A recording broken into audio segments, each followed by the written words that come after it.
Honourable members, I rise in deep anguish to place and record the way this August House is being subjected to sacrilege, and that too propelled by a sense of competition among some sections of the House since the commencement of this monsoon session.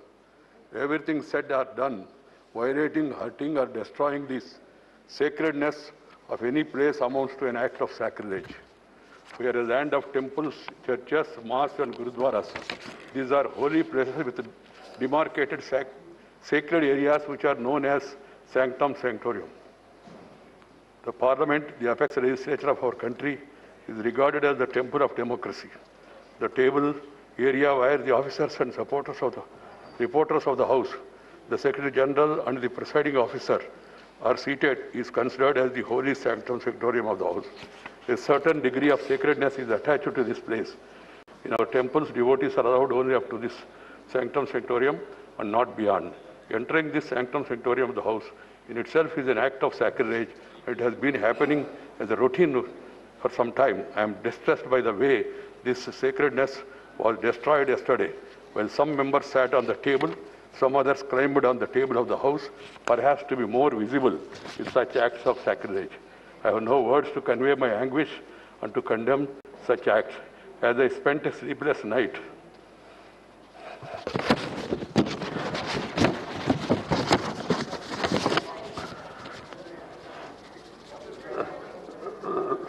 last night, I struggled to find out the provocation or reason for forcing this August House to hit such a low yesterday. A discussion on agriculture problems and solutions was listed. There can be difference of opinion and there can be a specific demand from anybody. They could have discussed it in the House, protested and voted against this thing. And you have got every right, members have got every right to demand for it withdrawal also. But it is for the government to act. You can't force the government to do this or not to do this. Different kinds are admitted by chair. Language used by the list of business is drafted in such a way that it is acceptable to all sections of the House without denting the thrust of the issue to be discussed. It happened yesterday too, and the chair has been doing it for a year.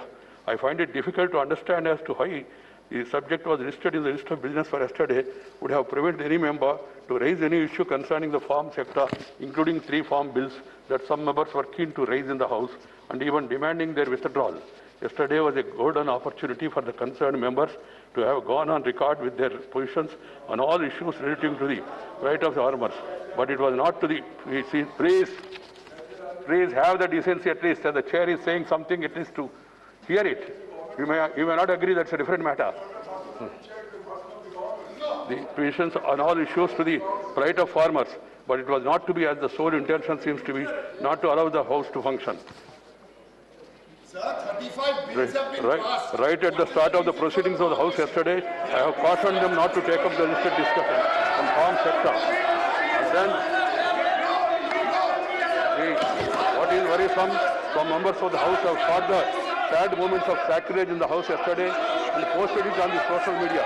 By doing so, they only ended up showing the people to the extent which this August House can degenerate to the newfound competitiveness and aggressive disruption by some sectors. I was very sad. I am deeply anguished, and also the nation also is anguished.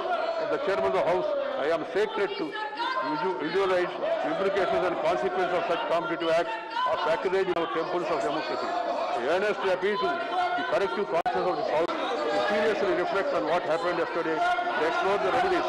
If any failure to do would certainly amount to a setback to our parliamentary democracy, to make it irrelevant, I would like to remind all of you that we begin to celebrate 75 years of our independence in a few days from now. The choice before each one of you is very clear.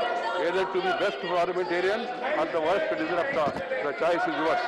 And I am told that some people have complained about not showing this in the Rajya Sabha. I don't know why Rajya Sabha TV is not showing. This also can be shown. I have no problem. I don't want to run the House like this. I am adjourning the House to meet at 12 a.m.